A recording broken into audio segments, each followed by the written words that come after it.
There we go. That's what I'm talking about, motherfucker.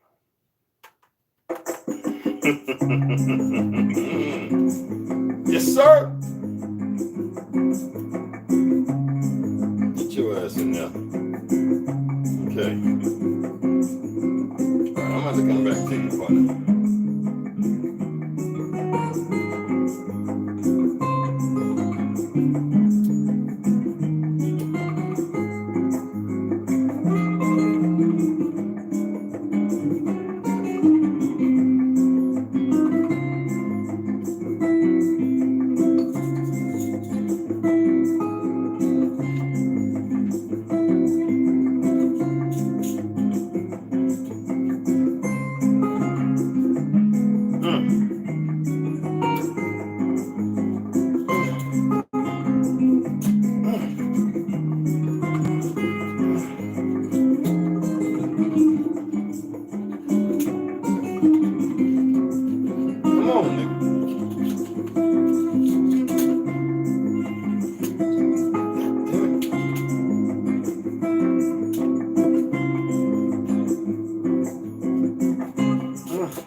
There you go.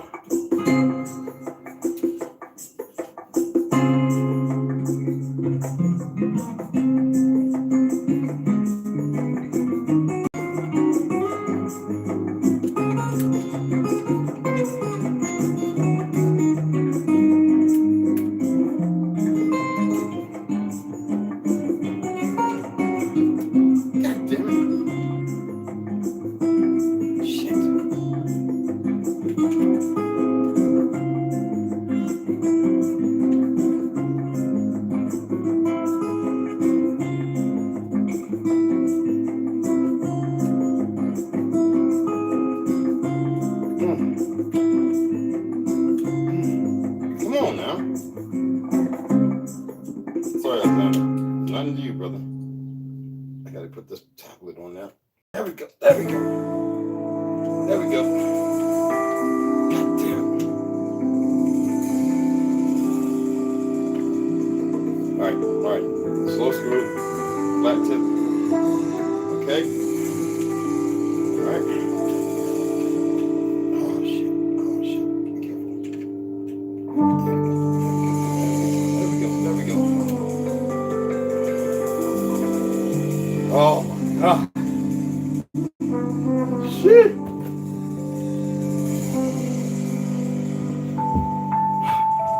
My apologies, guys.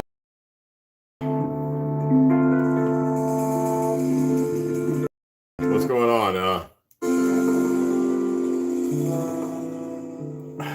You know, I worked a little bit last night on it, but this part, because it was so late, is a little more trying.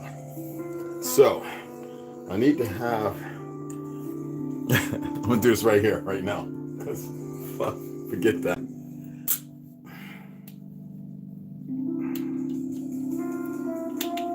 And there's a tool for it. I just don't feel like digging it out. Never do that. Okay? All right. Because you don't want to bend these small springs, but you can plate it. It's a little clamp that you can put on it so you don't mess the spring up. So we're going to turn it because it moves as one piece. And we're going to push the spring down in there, and I'm going to get it as low as possible. All right? And once I get it to a certain place, like I said, there's a tool for this. All right. Now, I might need... Yeah, I'm going to need that. I should have knew better. Okay. Yeah. I need the space. And I didn't get the spacer, which sucks. Because, yeah, I need the spacer. I got to put the spacer in. And that one doesn't have one. So it's about a 1/2-inch spacer. And I don't have it, I don't think. Let's see, make sure. And that spacer is the difference. I might have to put this one back on for the time being. I got a funny feeling I'm gonna have to. So I can pick the spacer up tomorrow. And that's what I'm gonna have to do that. So I'm gonna put the other one back on. I could just leave it like this because I got another lower coming. I already have one lower. I got another lower coming in the mail. So I'm gonna throw this one back on it. And that way, I won't care no differences as far as the vise itself. I know I'm speaking like foreign, but this is how it goes when you're building. The spacer has a hole in it as well. And let me put this one there. Let's bring this all the way down. Put it in the hole. All right, there's the hole. Okay. So if you're gonna build rifles, this stuff is important that you know this. Okay, let me see. All right. All right. Because the spring on here is very, very sensitive. And you can mess it up, trust me. So I'm gonna put this one back on there for the time being. I really want to take it out and shoot it today, but I knew I didn't have the spacer. Now this is a level 4 brush. Let's go ahead and screw it in back on there and tighten it. We don't have to tighten it down this time. All right. Oh, put the pen back down. Like I said, it's a lot of stuff, and you got to really, really be careful. For those of you who have never built a rifle, it is time-consuming, and it's good to have all the right materials. Okay. All right, there we go. Now, spring in, setting pin, pushing forward. There we go. All right. Awesome.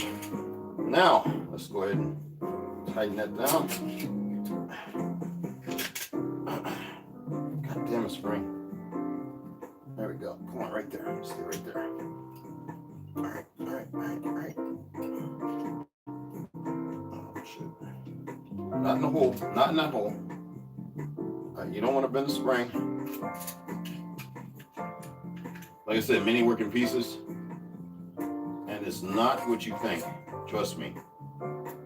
It's not hard. It's just very tedious. And actually, the stuff I love to do. Okay, there we go. All right.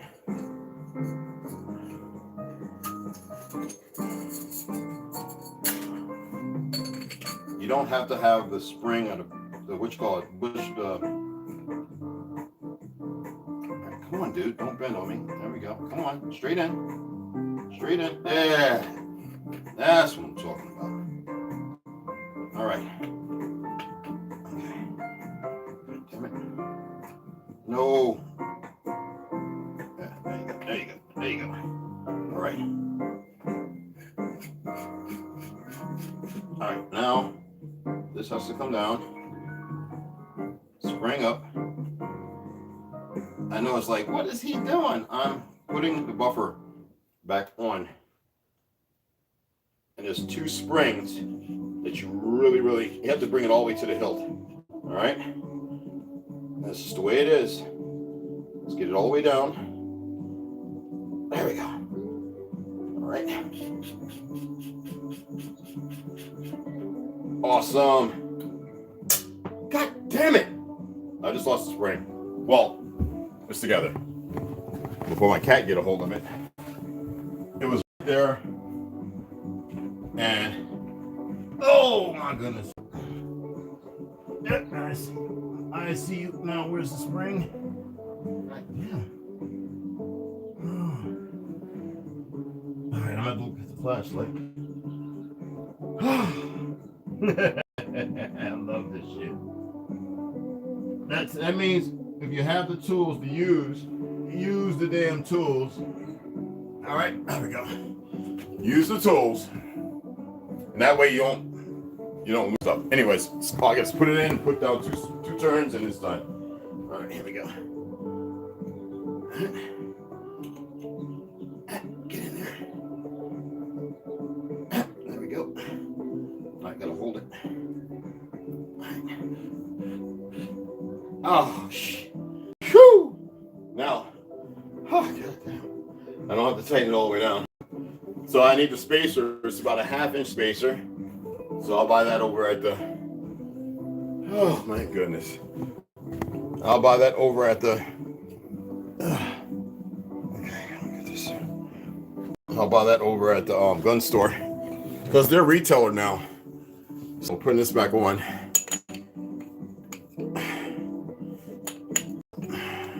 It's very tight. This is a buffer tube breakdown. And I might have to tap it on. Let me tap it on. Look at my hammer. Hey, Stevie. I think he was like looking like, what is he doing? There we go. So I'm not going to super tight. I'm not going to put no blue. There we go. There we go. That's banging. All right. Let me see. All right. We're in.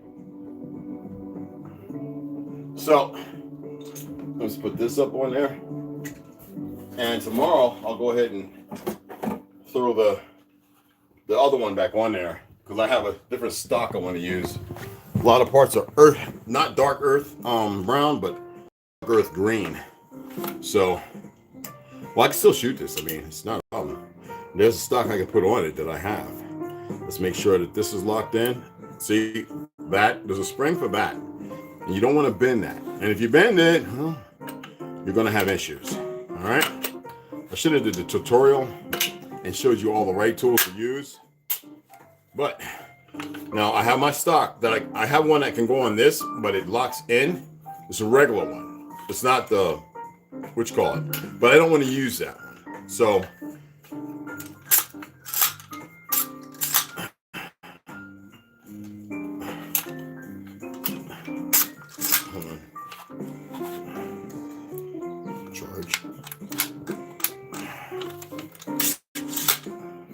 oh, let me put that in there. My apologies. So, okay. Now I'll show you with the in there. Put that down.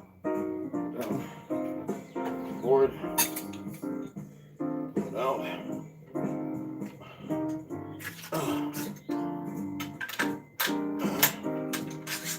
So I have different colors to put in here. All right.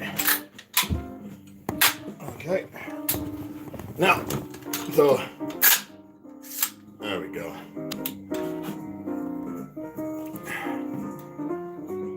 There we go. That's good. Is it all the way back? There it is. Okay. So the tension is on. Let me make sure. Yeah. Try it again. It's wrong spring. Because it's not all the way down. So let's open it up and take a look.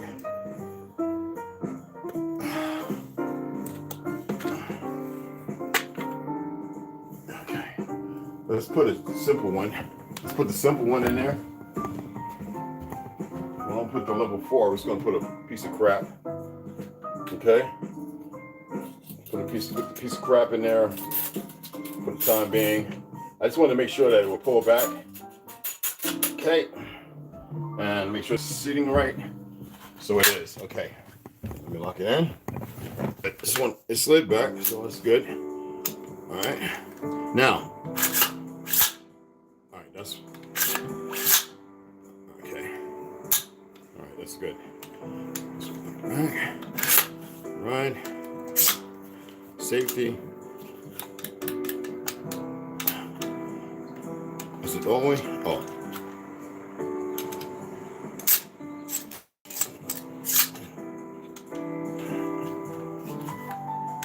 Charge. Oh. There we go.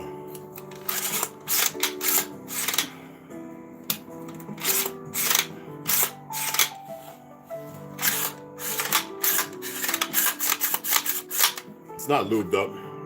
That's I put the old spring in there and a piece of crap buffer. So I'll show you that real quick.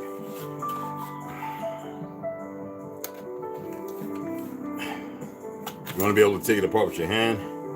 Spring tension is good. Push it down. So this is a level 1 and a piece of crap spring. All right. Now the one that I'll be using. I'll show you the one I'll be using. This is the one that I'll be using. Look at we'll show the comparison. Mil spec compared to crap.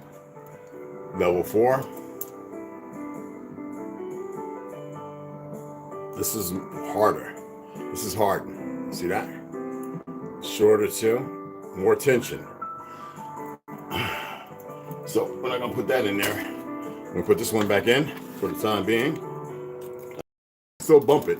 I can't do it a whole lot of times because I didn't torque it or all the way down, and there's no blue RTV. All right, and that's what it looks like.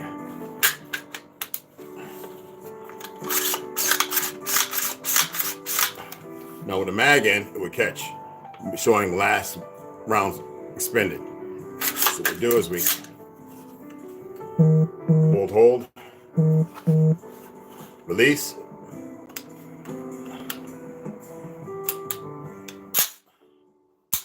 And we're good. Okay. So we'll get the spacer tomorrow. Let's go ahead and get in the reading. We'll get the spacer tomorrow and be done. And now we'll go out there and I got the blue RTV, right? I got this little tube. It's got to put a couple of specs on it when I tighten it down. And this tool is new, actually. The buffer tensioner, that's brand new. The other one's worn out.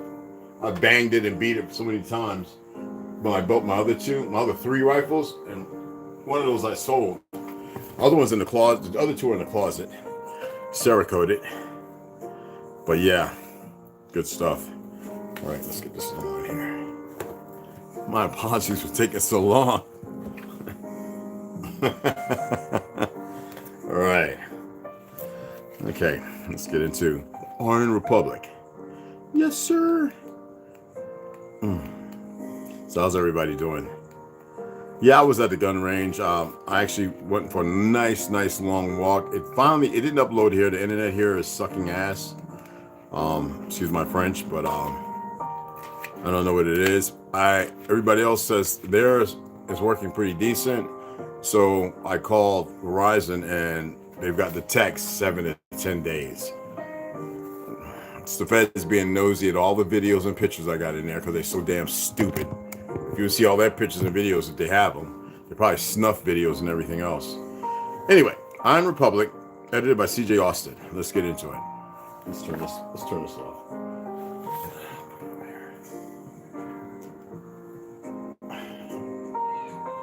All right. Close this up because the cat likes to jump up on things. All right, let's get into it. So, again, my apologies. Chapter hi, Mikey Hill. What's going on?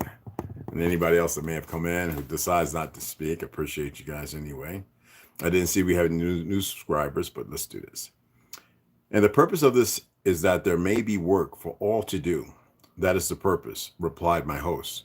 And the purpose is accomplished. For as it requires the work of all to supply the wants of all, there is no enforced idleness in this republic. Everybody's busy. But, said I, with a disposition to argue every point, one man with a machine can do the work of 100, and it seems to me that with your admirable political conditions, you might well employ the use of machinery, right? We covered that, okay? I just wanted to reiterate it, and we're quite far on. Reiterate what I was discussing yesterday in this read. Looking at this government and the fact that we at once, literally, we're in chapter 7, we at one time literally had that form. It was prosperous until the Reconstruction era. And these, you know who, Ashkenazis, did the dirty things they've done. Anyway, chapter 7. When we left my friend's door, we did not go towards the capital, but in another direction, through streets I had not seen before. The houses were unpretentious, as a rule, and built of brick and stone mostly, and everywhere there was an appearance of comfort without ostentation. Now, it reminds you of brownstones, the original fabrics of our homes, marble and sandstone, the ancient homes that we built here. And they around the world, everywhere.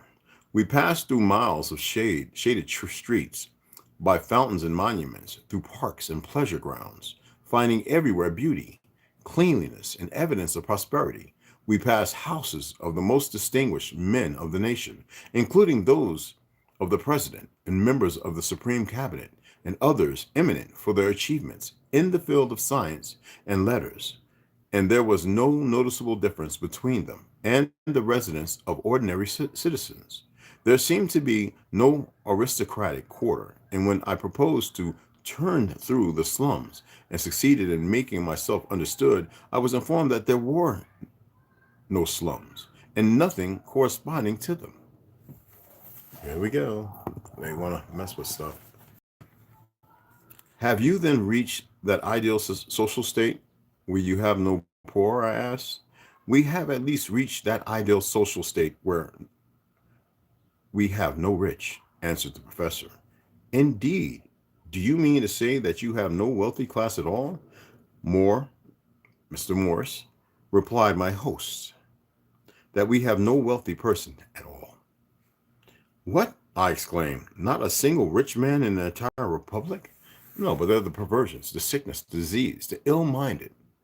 Without their riches, they wouldn't know what to do. I remember living in New York when guys who got pink slips down on Wall Street jumped out of the windows, committed suicide on live TV. Not a single rich man, woman, or child in the entire republic, and never can be, was the answer. I should not argue about this, and we can reestablish that, guys and gals. I remarked after a few minutes' reflection, and whether or not it is a desirable condition, it is certainly a peculiar one for a country like this that seems to be blessed not only with material resources of every description, but the skill and energy to utilize them to the last degree. Will you explain to me why it is that in such a country, a man of industry and good judgment does not grow rich as elsewhere in the world? There's no need for it.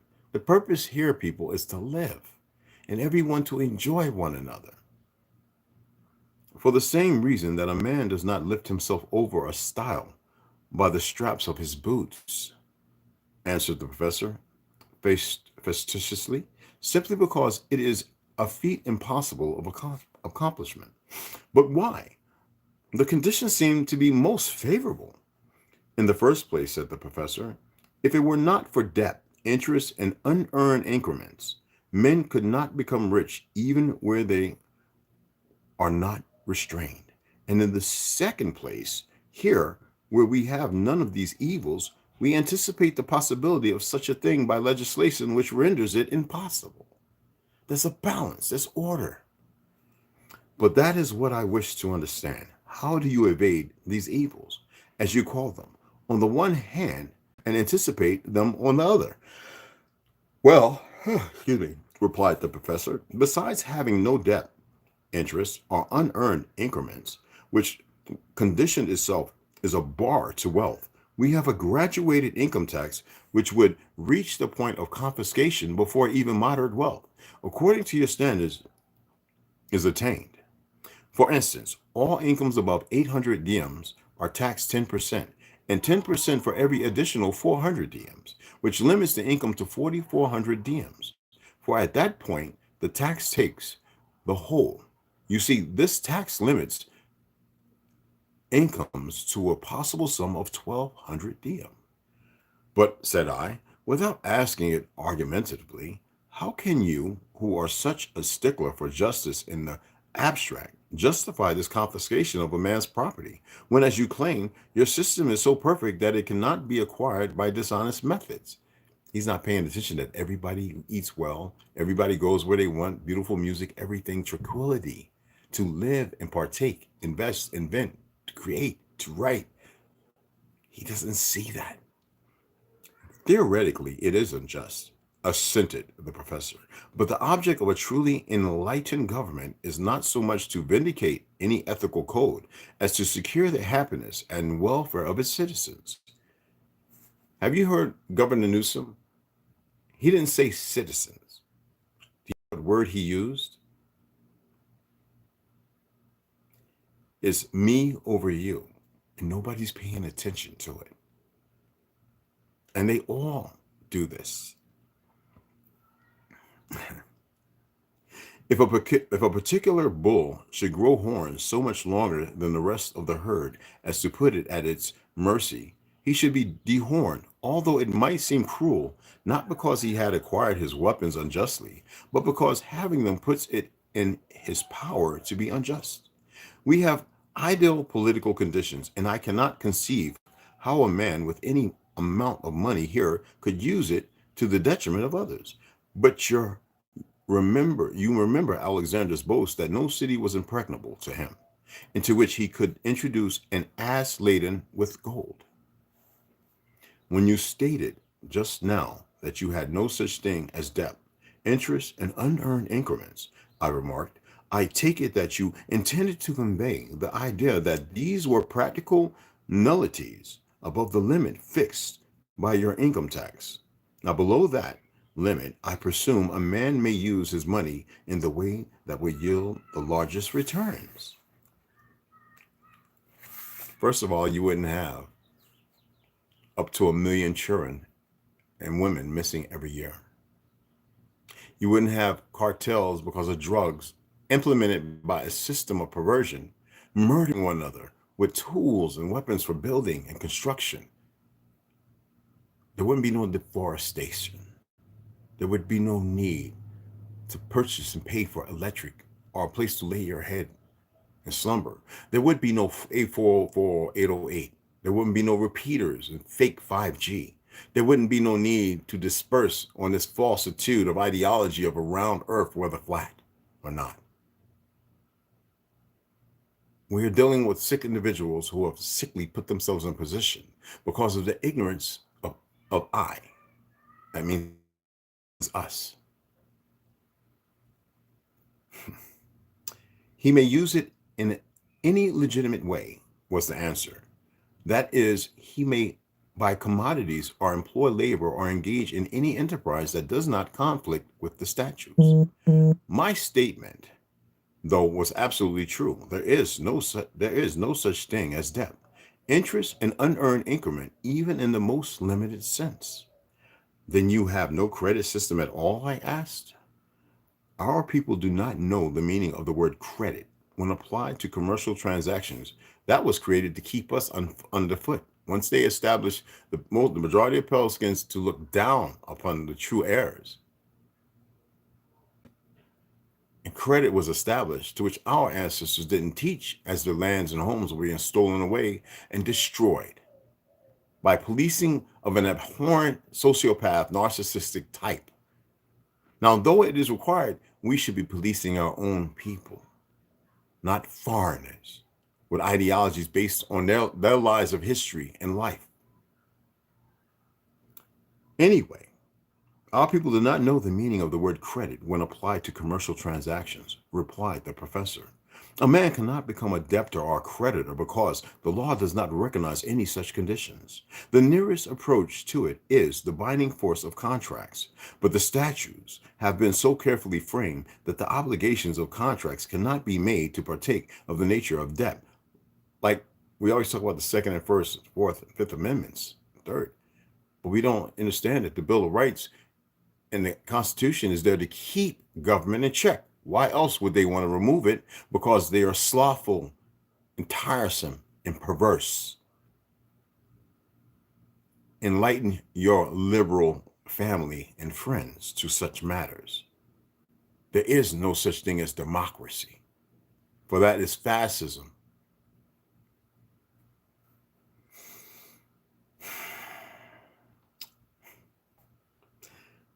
There being no such thing as debt, there can of course be no such thing as interest. And as by the national exchange system, nothing can be sold for more than the average cost of production.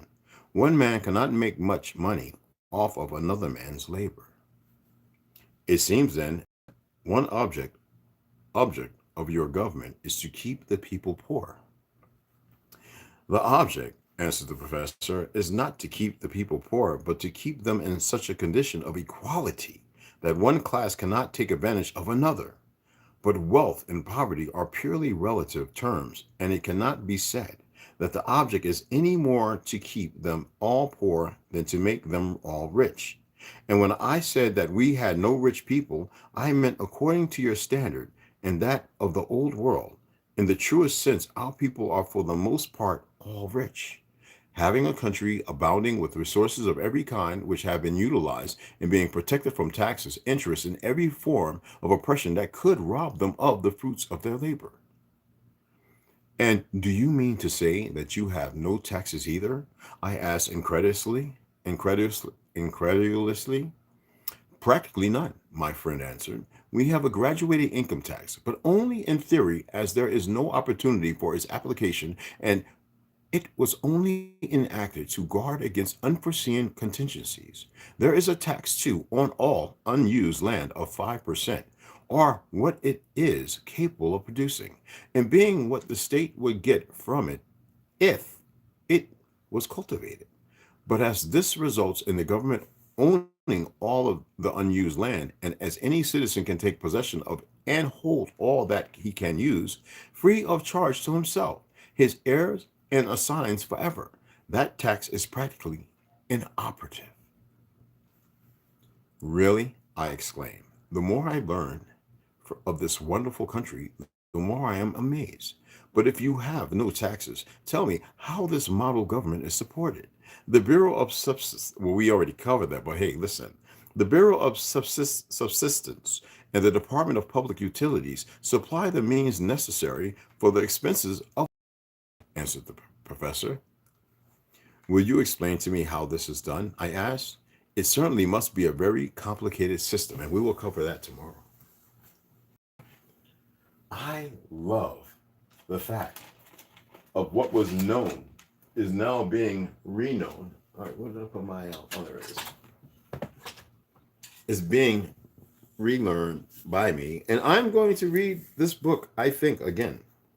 It is fabulous, but I'm going to read it with the other ones. This is marvelous. This is, man. This is fabulous. This is really fabulous. I'm just going to put an asterisk. No hiding, no highlighting. Well, no, I'm just going to highlight the page with a no fold. We'll do this side in the corner and the bottom.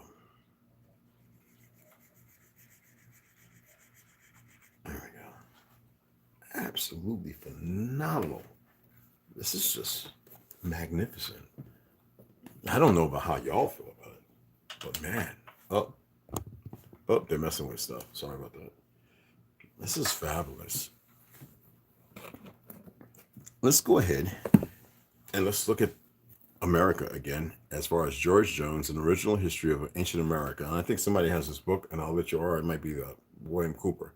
Let you know the page we're on. We're on page 136. I mean, 135. Actually, 134.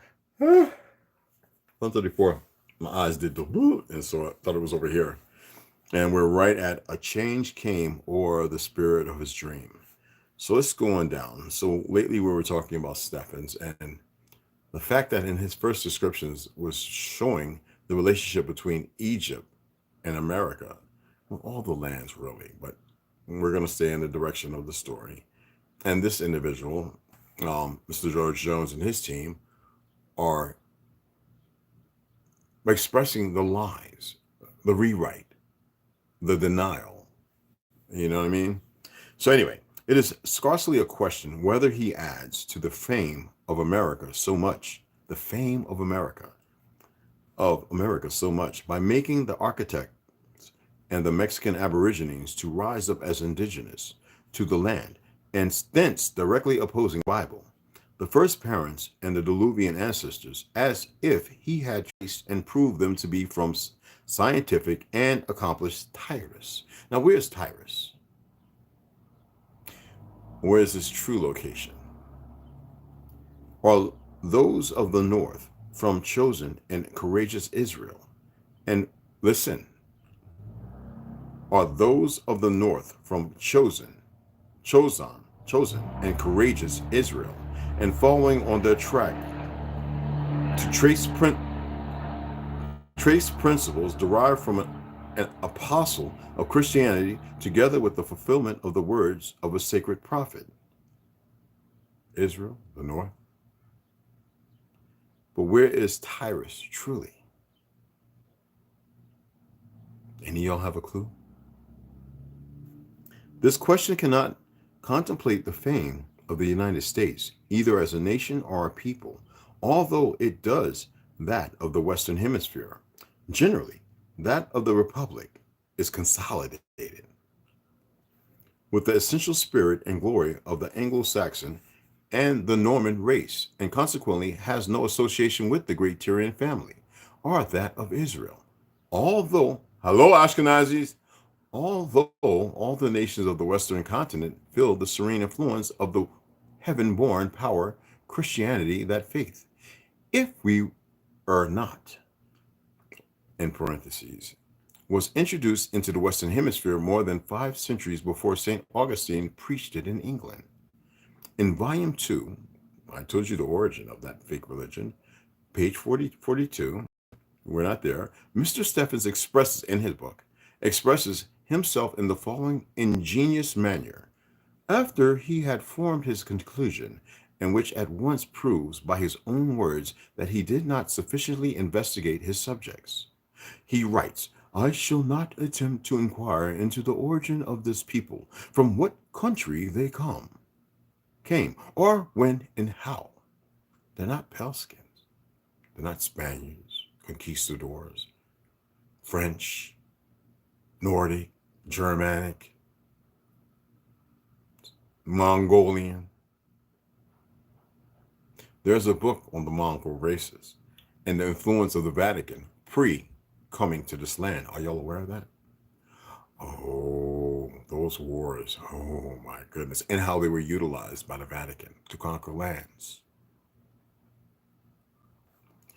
With diligence and perseverance, oh my goodness, James. With diligence and perseverance for our guides, we have for years pursued the clue to this historical labyrinth. And when the end is reached, we believe the nation, the time, and the means will be firmly established. In regard to the first proposition, we conclude this chapter by recording the new and apparent fact founded upon descriptions which we have artistically analyzed, together with the analogies in the following pages, and beyond all, by the Bible itself, as shown in the next chapter, that's in parentheses, that the architecture of the ruins of ancient America. Who are the Tyrians? Remember I was talking about Tartaria, the Republic? Were you paying attention? and that the original builders were from Tyrus, and at a period now distant more than 2,000 years. The subsequent proofs that will enable us firmly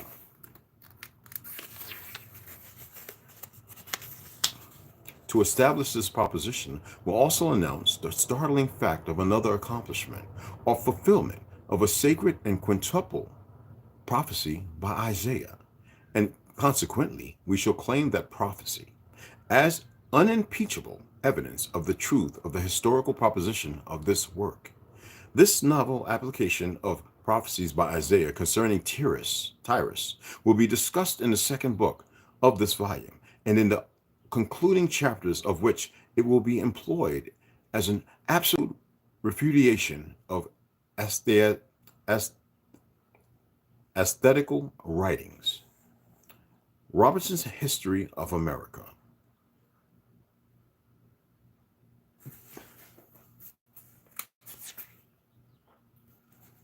A few words are required to Dr.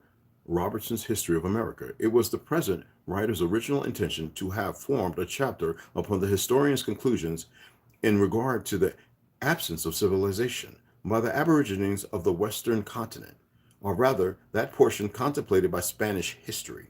But upon reflection, it was considered unjust to his memory and well-merited fame to prove those conclusions were erroneous and false.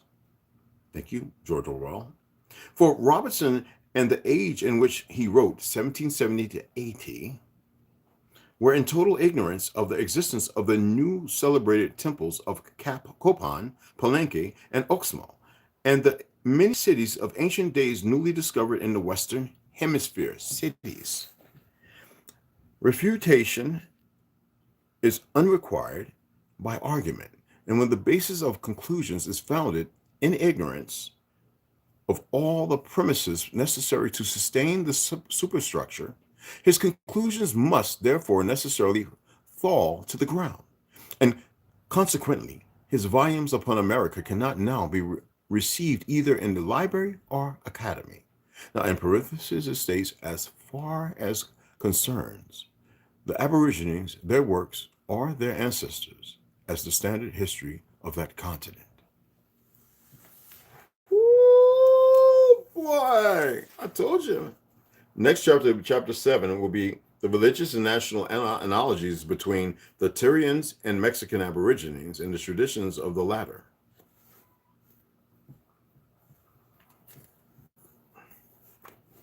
Man. Now we get to the bastards who created all the problems. Arthur Kessler, the 13th tribe. 13th, my entire behind. Oh, I enjoy this. I really do. Oh, yes, I do.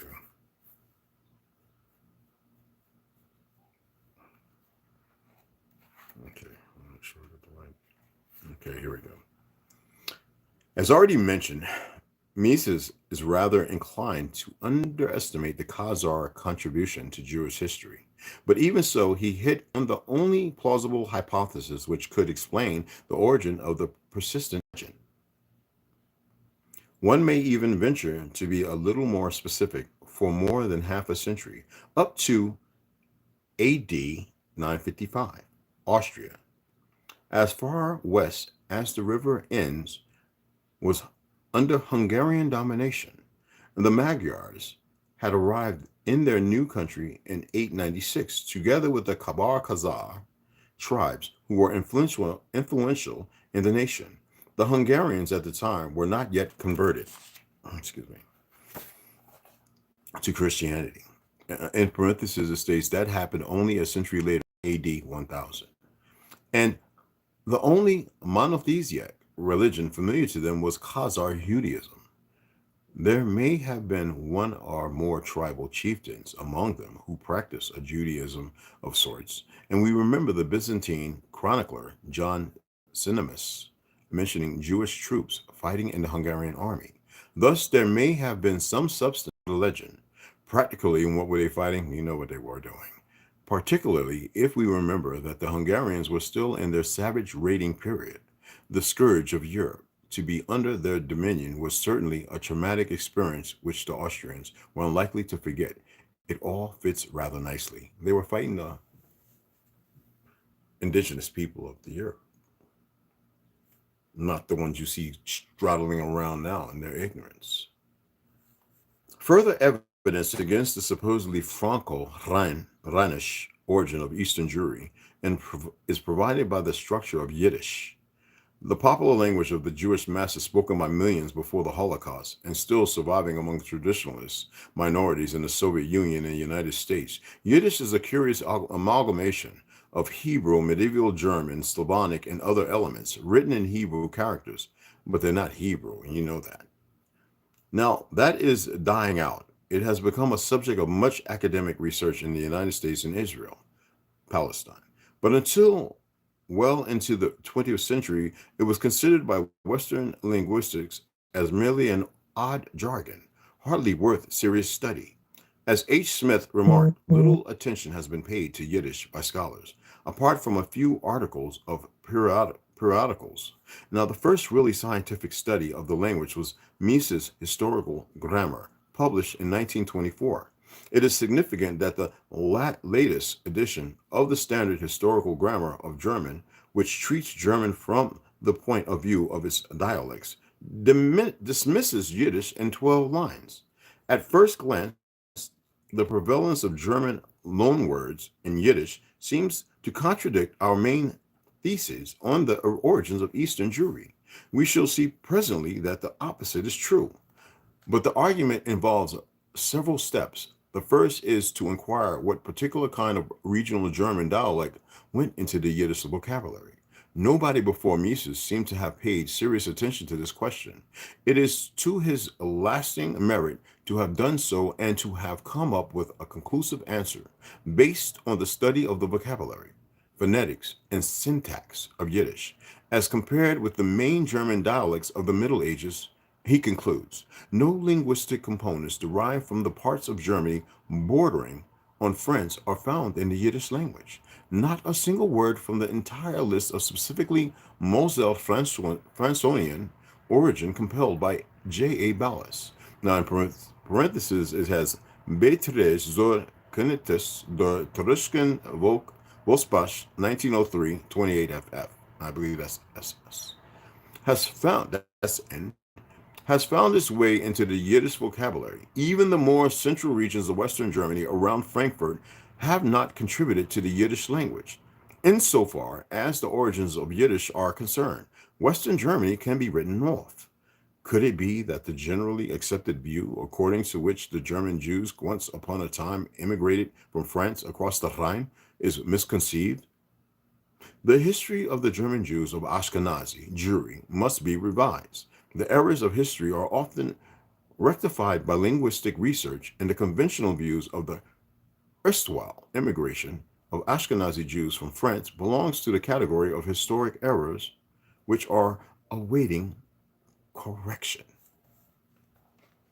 He then quotes, among other examples of historic fallacies, the case of the Gypsies, who were regarded as an offshoot from Egypt, until linguistics showed that they came from India. Having disposed of the alleged Western origin of the Germanic element of Yiddish, Mises went on to show that the dominant influence in it are the so-called East Middle Germans, dialects which were spoken in the Alpine regions of Austria and Bavaria roughly up to the 15th century. In other words, the German component which went into the hybrid Jewish language originated in the eastern regions of Germany, adjacent to the Slavonic belt of Eastern Europe.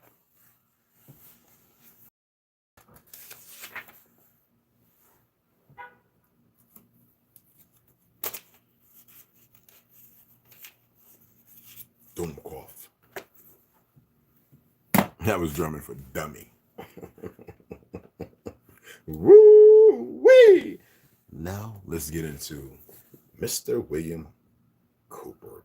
Behold a pale horse. So Red Wolf, the Dark Ages has a more in-depth significance than most speak on. What would that be? Your Would that be your opinion on what was really acquiring? It was a time or a transition.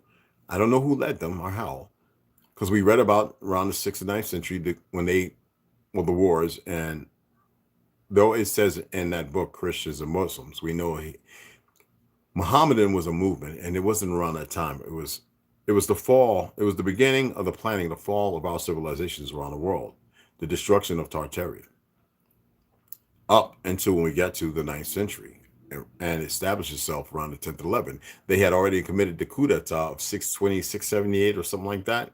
So they had betrayed the people who they went and created and learned their way of life, who were nomads all over Earth, the four corners. And once they had taken on a religion and started taking on that way of life, they started creating a religion. That's why I keep telling these people all this Torah and all this other bullshit. That's their creation. They are Jews, but they are not the true Hebraic people. They're not Shemitic. They are a foreign conscript, an enemy of all life. Because you got to remember, they were making war against everyone until they started fracturing the women and children and changing the dynamic. And so during that period, they wore conscripted, whether how it came to be. And it was always through war and assertion into the republic of those places, taking over, vying with taxes and everything else, and subjugating the people. That's why I say Hitler, and they started, because they were still working with him. He is one himself, but he was tired. But he escaped with those that the Ashkenazis wanted to hunt down and find. And they were telling their stories, but not all of them, because America went and so-called, not America, but these bastards over here went and rescued a whole lot of them and brought them here. They were the kinfolk to do their perversions, to dig up the ground, to find our old weapons, the ones that we made against whatever was on the moon. When we stopped a whole lot of stuff and destroyed a whole lot of things, we still fell. And yet here we are. So the Dark Ages, everything's back with all these little worthless trinkets, fool us into believing we're part of some atomic nuclear age, to which we are not.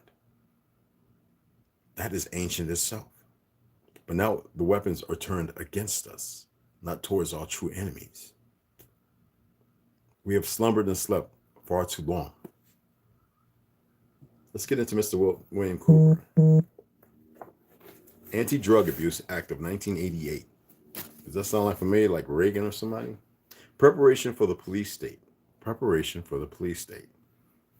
An analysis. It's a good question. HR 5210/PL, or page 100 and 690. Public law, which is PL. All right, 100 and 690.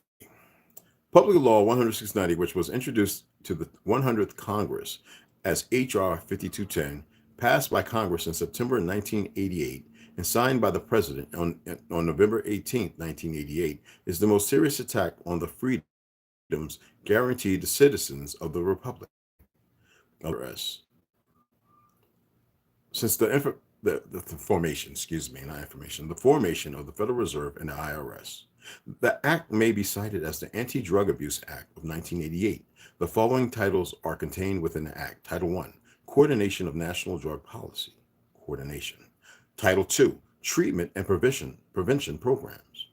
Title III, Drug Education Programs. Title IV, International Narcotics. Title V, User Accountability. Title VI, Anti-Drug Abuse Amendments Act of 1988. Title VII, Death Penalty and Other Criminal and Law Enforcement Matters. Title VIII, Federal Alcohol Administration. Title IX, Miscellaneous. And Title X, Supplemental Appropriations. Now, the Anti-Drug Abuse Act of 1988 can be found in most colleges or city libraries, contained in the U.S. Code, Congressional and Administrative News, Volumes 3 of 1988, with amendment in voting information in the Congressional Quarterly Almanac. I think that's volume 30.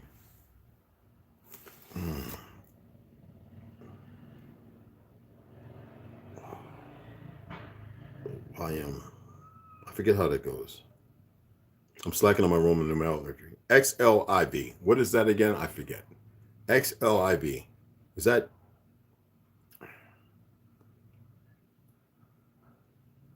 94? I forget. Anyway, we'll look it up later, okay? Unless you look it up. The law looks innocent enough at first glance, containing new drug awareness and treatment programs and more law enforcement and much stricter penalties. And all to be financed with a $2.1 billion budget. After close examination, however, I discovered some really scary stuff, tucked in where most citizens would never look. The act is some 366 pages of fine, very fine print on very small pages. It is tedious reading, as is all. Oh, they're messing with it again. Boy, they really like to mess with this thing. Excuse me. Anyway, tedious reading, as is all legislation. In fact, it was impossible to read until Nancy Batchelor, a volunteer on my research staff, enlarged each page on a copy machine. Could it be that the Congress does not want the citizens to read the contents of their legislation? I believe that is exactly the case. One of the most frightening aspects of this legislation was the proposal to allow evidence found in a warrantless search. Congress said illegally obtained evidence is legal to use in drug cases. Months later, the Senate said no, and that portion of the legislation was removed. Or at least that is what we were meant to think. The act leaves a loophole for court decisions on some mass searches, drug tests, such as school lockers requirements for certain jobs, and experimental program for those getting their first driver's license. Section 9005. Key words here are mass searches, drug tests / drug tests, jobs, and driver's licenses. The courts have held that if the citizens give up any right by giving what is called implied consent, then they no longer have claim to that right. The dangerous implication here is that mass search could mean the search of every person in, say, Chicago, Los Angeles, or New York City. Get the picture. The proposed legislation contained a section that, if passed, would have taken away the right of trial by jury and specifically stated that you could be held guilty without trial. And we know of certain individuals who that have happened to. How could any citizen or representative or senator even have had the guts to propose such a thing for passage into law in this country? Fortunately, it was removed by amendment. However, in some cases, a trial isn't automatic. You must request a hearing. That's section 6480. Do I have your attention yet now? There is a maximum fine of $10,000 for knowingly possessing any amount of a drug of any kind, even the kind that an enemy might plant in your car or home. And that's section 6480. And Congress has asked for a study on the relationship between mental illness and substance abuse, section 20. Hopefully you heard me because they're bugging out. Congress has asked for a study on the relationship between mental illness and substance abuse, and that's section 2071. Congress has recommended changes for involuntary commitment for mental illness,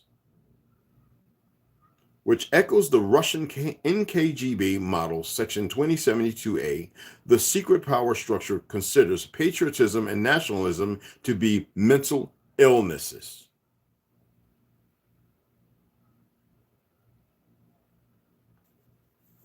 Congress has asked for an evaluation of the appropriateness of administering health service programs in conjunction with biomedical and behavioral research. Sounds familiar? In other words, mind control on a grand scale, section 2073A. Hence, the movies we saw over the last 10 years. the robots and the female robot, went to fight on the moon and all this other crazy stuff, and Mama, and a slew of these things. How about the last one with the little girl? And oh man, this unbelievable. That's conditioning. That is programming. They live type shit. Excuse my French. Now, the Congress ordered in this act that the Attorney General shall study the feasibility of prosecuting federal drug related offenses in a matter alternative or supplemental to the current criminal justice system. Now, the act states that anyone with intent to obstruct or harass the harvesting of timber on public lands can get 1 year in jail or up to 10 years if the resultant damage exceeds $10,000. Tree spiking is specifically named, and what is this doing in a drug law? It's in there because Congress wanted to make an end run around environmental groups and give the timber away. The foreign. That's in section 6254 and 1864. Why am I reading that? Because where did this iron and steel from the World Trade Center go? To China. Why?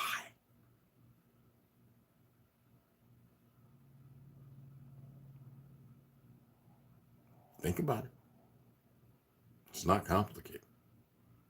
Why did Building 7 come down where there was no fire and no plane that hit it? Herbicides are to be used for aerial coca eradication with no consideration of what it might do to the humans or animals being sprayed. After a year of spraying, the president shall determine if such use is harmful to the environment or health and shall file a report. Section 4202. A fake president at that. The act mandates the establishment of a world currency control system. Hello. This would be an international database to analyze currency transactions filed by member countries in order to monitor large $10,000 or more. Dollar transfer to encourage teamwork, prohibit non-cooperative foreign countries from participating in any U.S. dollar clearing or wire transfer system, or from maintaining any financial accounts in the U.S. That's section 4701. Now, the act gives the Secretary of the Treasury power to require any transaction records from any domestic financial institution, in parentheses, even those not part of the bank savings and loan system, as well as information on all of the persons involved. Make sure you understand what this means to you personally. This is a police state, and that is in section 6184, 53, 62. And next we'll get into the alerts. So I hope that has been a good read for you. I hope that you heard something that may make sense. Hey, Gray Wolf, Shala Herbo, Lloyd, all right, got you right. T. Hines, Mikey Hill, all right. All right, so what did y'all say now? What's good? I'm good, Sidney. I'm good, brother. My brother's here. So sisters, it's a weekend. I hope everybody's got the head right. So the dark ages, man, we're in the dark ages, like I said, brother. And it's hard to believe that because we have all this technology. Yet it's up, everything is flipped upside down, and it's actually backwards compared to what people believe. When we look at Hyteria, that was the age of wonders and beauty, self-defense and protection of the earth. Now we see where a minority, a group of individuals have perverted all the lands. You know what I mean? And it's sad. So I'm grateful that I hope y'all enjoyed this. I'm gonna get off. We're at an hour and 17. I'm gonna go ahead down here and make me some cabbage and some greens and stuff.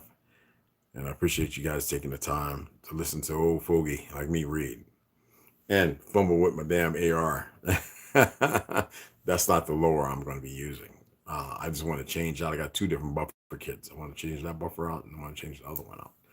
Appreciate you guys. You already know. I don't see no sisters. And if the sisters, you already know. Y'all have a grand evening.